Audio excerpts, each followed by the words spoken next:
بسم الله والصلاة والسلام على رسول الله. هنشرح النهاردة طريقة دمج يا جماعة جديدة. في ناس كانت طالباها عشان يشتغلوا بيها غير الدمج بريدج اللي هي بتاعت زمان. هي نفس بتاعت زمان بس هنزود حاجات كده يعني ايه خفيفة. يعني هنخلي كل بريدجاية لها ماك مختلف. طيب الطريقة دي ازاي؟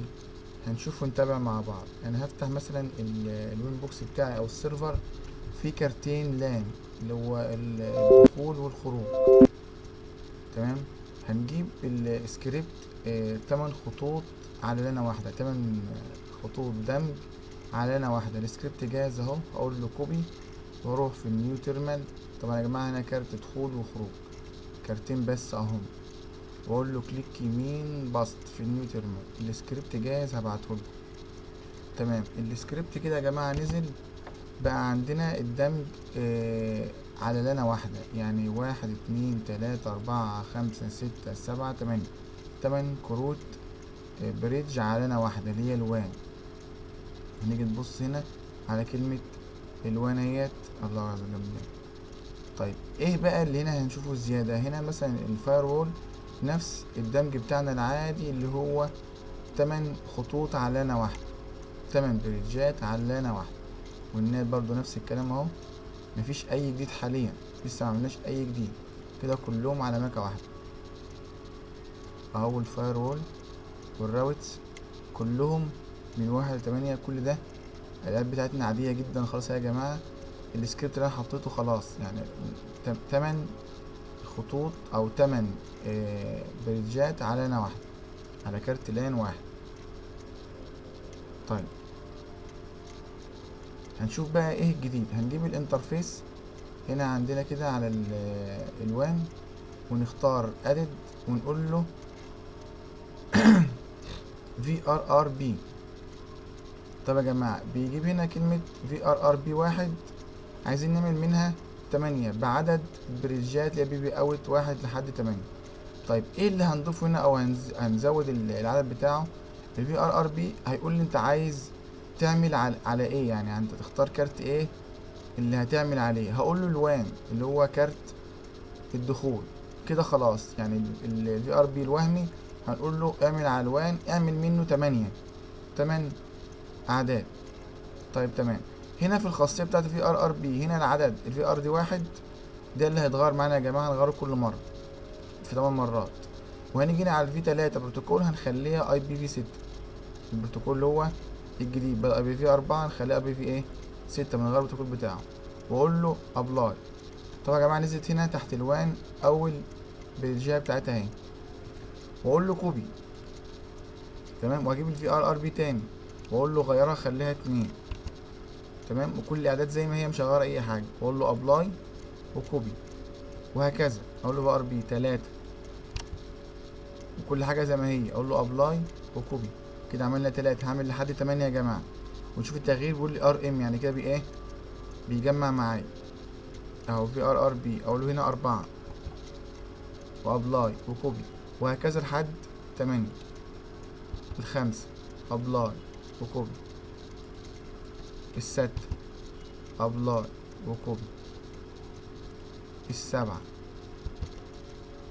ابلاي وكوبي. ممكن ازود زي ما انا عايز، ممكن ازود العدد، بس طبعا ازود في الايه البريدجات وازود في الفاير والحاجات دي كلها حسب العدد اللي انا عاوزه. تمام.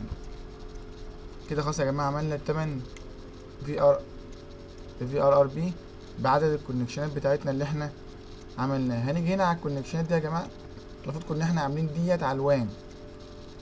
تمام. اللي هو كان كارت واحد بس على البريدجات القديمه او الدمج القديم. لا هنا غيرنا بقى عندنا 8 كروت ب8 بريدجات، يعني كل بريدجايه بكارت، كل بريدجايه بكارت، يعني واحد بالواحد والاتنين بالاتنين وتلاتة 4. طب نشوف ازاي. نجرب كده اهو. بقى عندنا 8 كروت، اقول له الواحد تمام واقول له ابلاي واوكي، واقول له التانية 2 ابلاي واوكي، والتالتة اقول له في ار ار بي 3 اهي يا جماعة اهي. اوكي. مفيش صعوبة خالص، الموضوع كله سهل جدا. الناس مفكراها صعب اهو. الموضوع ده بيشتغل على الفايبر وممكن يشتغل معاك على النحاس. جرب وشوف نفسك. جابت معاك جابت، ما جابتش نجرب الطريقة اللي بعد كده.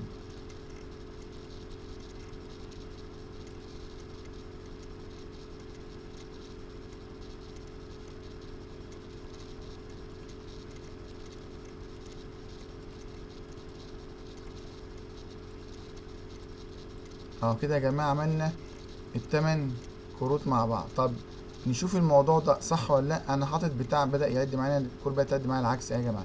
طب ما ربطش كونكشن ليه؟ عشان اليوزر المحطوط هنا بتاع تي داتا، وانا اصلا الخط المحطوط بريدج بتاع لينك. طيب هنجرب بس التعداد، شوف الموضوع بيربط ولا ما بيربطش. كان هنا معايا اليوزر اهو بسم الله الرحمن اهو يا جماعة، اليوزر بتاع لينك. هرجع تاني اهو واقول له غير اليوزر اهو، ونقول له الباص الفي ان وابلاي. اوكي، شوف بس اللي هيحصل بعد كده ايه اهو. وانا عامل راوتر طبعا يا جماعة، عامل راوتر بريدج.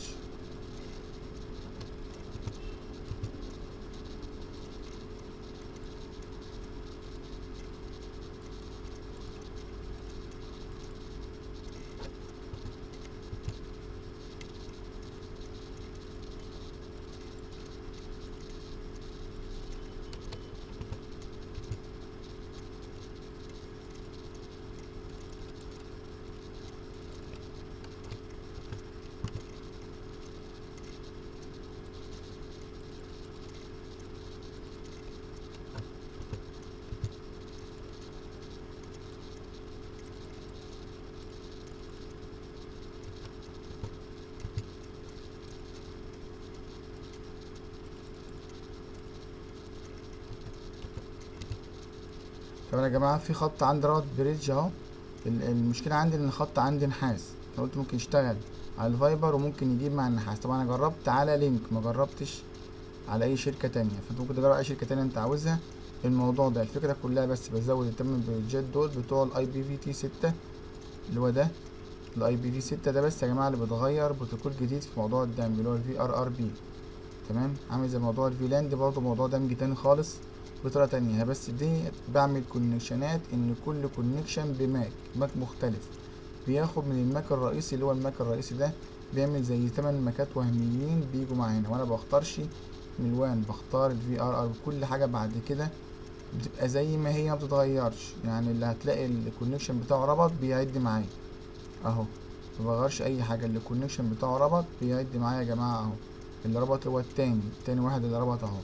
دمج عادي جدا، مفيش فيها اي تغيير ولا اي صعوبة. طبعا المعلومة دي كانت تايهة عن الناس، والناس مفكرة الموضوع صعب اهو. الكونكشن بتاعه اهو رابط اهو يا جماعة. الكونكشن بتاعه والخروج بتاعنا عادي جدا. طيب في طريقة كمان مختلفة عن دي، انا عملت كده في ار ار بي وهمي. تمام، في طريقة تانية يا جماعة غير نفس الموضوع ده، بس بتعمل عن طريق الفيجوال ماشين. اللي يعرف يشتغل فيجوال ماشين يقول لي وانا اكمل الشرح بتاع الدرس. فيجوال ماشين هنعمل 8 كروت وهميين ب8 بريدجات، كل كارت وهمي ببريدجايه وهميه، كل كارت وهمي ببريدجايه وهميه. هيجيب معاك ان شاء الله وهيربط معاك نحاس او فايبر كده او كده. تمام يا جماعه، طبعا الكونكشن دي بتعدي كده يا جماعه، يبقى الخط كلها ماشيه صح واحنا ماشيين مظبوط. رقم 2 معدي، لو انا وقفت 2 هيجيب اللي بعده، هعرفك ان الطريقه ماشيه ما شاء الله كويس، مفيش فيها مشكله اهو. جاب اللي بعده اهو، وقفت ال5. تمام، عشان ده بس دي شركه لينك مختلفه عن شركه اهو. جبت التالتة بتجيب اللي بعدها، مختلفه عن الشركات التانية الاخرى. يعني عايز تجرب بنفس الطريقه اهو يا جماعه. شوف بفصل واحد بيجيب الكونيكشن على اللي بعده، افصل واحد يجيب على اللي بعده اهو يا جماعه. بجيب افصل واحد يجيب على اللي بعده، افصل واحد يجيب على اللي بعده. تمام، شكرا والسلام عليكم ورحمة الله وبركاته.